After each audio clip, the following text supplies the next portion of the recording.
Welcome to WNL Sports Weekly. I'm Jeremy Franklin. This week we'll speak with men's basketball coach Chris McHugh and wrestler Brandon Lefore. But first, a quick look back at the weekend in Washington Indley Athletics. The wrestling team finished second overall at the annual Jim Kreitzer Memorial Invitational at the Warner Center. Matt Kaminer, Bryce Carew, and our guest today, Brandon Lefore, all claimed the title in their respective weight classes. Women's basketball beat defending ODAC champion Guilford 62-59, while men's hoops remained unbeaten in conference play with a 101-89 win over Bridgewater. Joining me now is men's basketball coach Chris McHugh. Chris, welcome to the show. Thanks for having me, Jeremy. You are halfway into your first season coaching your alma mater. What does this opportunity mean to you? It's really hard to put into words. We were joking off set about how you had two of my teammates, Kirk Jones and Isaiah Goodman, on this very show in my senior year when the show started, I believe, in 2009. But it's folks like that, my teammates, Kirk and Isaiah and the rest of them, the special relationships that I got to build here as a student athlete that really made my experience really amazing. And as a student athlete at WNL, that's where I fell in love with college athletics and found my spark to want to get into coaching. So to have it come full circle, I'm really fortunate. I feel very thankful to my teammates, to the coaches that I've had, to the special places that I've got to work along the way, and just really look at this as an opportunity to continue to build upon the pride and the excellence of Generals basketball. And the transition here has been great. Everybody's been exactly as you'd expect from WNL, so friendly and welcoming and supportive. And we're just trying to put our best foot forward on and off the court. You've had some success so far. You're 9-4 overall. The 4-0 start to conference play is the best since the late 80s. What have been the keys to the winning season that you've had thus far? Coach Phillips, my assistant, who's doing an excellent job, and I really inherited a well-coached and talented team. So this team had experience. They had a really good end of the year last season, and we just try to carry that over into this one. It all comes back to the players, and I think that starts with our upperclassmen, starting with our senior captain, Clayton Murtha. He's really set the tone. His physicality and toughness really lead the way for us. Nick George, our other senior, he's been a rock for us on the wing. He's a great two-way player. And then Michael Hagar, our final senior, one of our toughest players, has always been ready when his name's been called upon.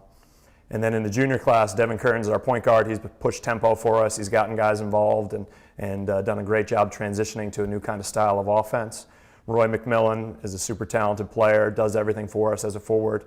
And then Alex Starr, our other co-captain in the junior class, he really brings a lot of the voice and the personality and the playmaking to our group. And those 6 guys have really set the tone for the younger guys, and we've had some really good contributions from the sophomore and first-year classes, but it starts with them, and the players have really bought in and worked really hard.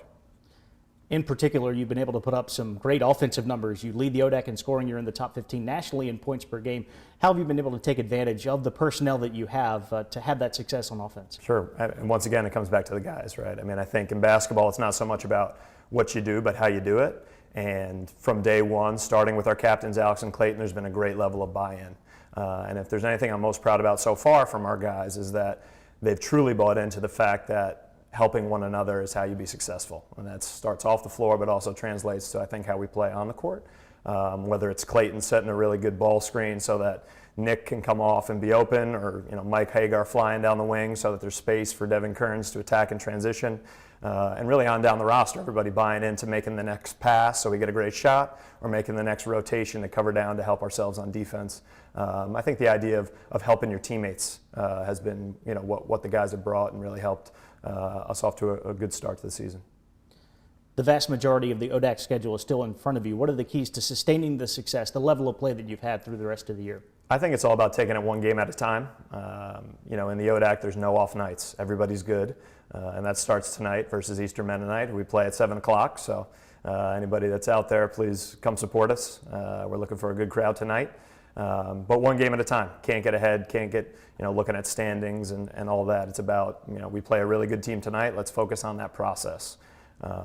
In specific, I think we can get better defensively for sure. I think we've been improving as we've been going from the start of the season till now. But there's room for growth and building an identity on that end of the floor. I think we've been timely about getting stops when we've needed them, but now it's about being better for 40 minutes defensively. And lastly, I think it's just about not squeezing it too tight, right, as we go. We've talked about that to our group of, listen, this is supposed to be fun. We're supposed to enjoy this journey and enjoy the process of getting better every day and competing. And we're looking forward to embracing that challenge and having fun with it. So, but again, it starts tonight, and looking forward to a 7 p.m. tip against a really talented and veteran Eastern Mennonite team. Chris, we're glad to finally have you on the show after all these years. Best of luck the rest of the season. Thanks so much, Jeremy. Enjoyed it. With me in the studio now is Brandon Lefore, senior wrestler from Morgan Hill, California. Brandon, welcome to the show. Thank you. WNL finished second at the Jim Kreitzer Invitational at home this week, and you were one of 3 generals who won their weight classes. How pleased were you with the team's performance on Saturday? I was very happy with it. I feel as the team as a whole wrestled really well. People had harder brackets than others, but still were able to go out there and really put out a fight. We had around 7 placers, I think, which is almost 1 in every weight class, which is very successful. You have a 15-4 overall record so far this year. What has led to your individual success? I think the biggest thing this year for me has been my change in mindset. It's my last season, so I'm really out here to try and wrestle my hardest and really enjoy it. I've found a lot more joy in wrestling, and the best way to have fun in wrestling is through winning. So I think that's what's really led to my success so far. How far has the WNL program come in the 4 years that you've been on campus? We've made leaps and bounds of have leaps and bounds of success. We've gone from having maybe 5 or 4 guys active at a dual meet any weekend now to having pretty much a full lineup, and have been able to compete and become a major threat within the Centennial Conference. The Generals are about to dive into the heart of the conference schedule. What are your expectations for the Centennial this season? I expect us to be, like I said, a major threat. I don't see any reason where we do not win or get close to winning a conference title this year. I'd really like to see the team thrive as much as it can and get us to where we want to be. Brandon, thanks for joining us. Best of luck with the rest of the year. Thank you very much. Here's a look at the upcoming weekend. Men's and women's swimming return to regular season action on Saturday with a home meet against VMI. Men's basketball will visit Randolph-Macon, while women's basketball travels to Randolph. And on Sunday, wrestling heads to Johns Hopkins, where the Generals will compete against the host Blue Jays and Penn Tech. For WNL Sports Weekly, I'm Jeremy Franklin. Thanks for watching.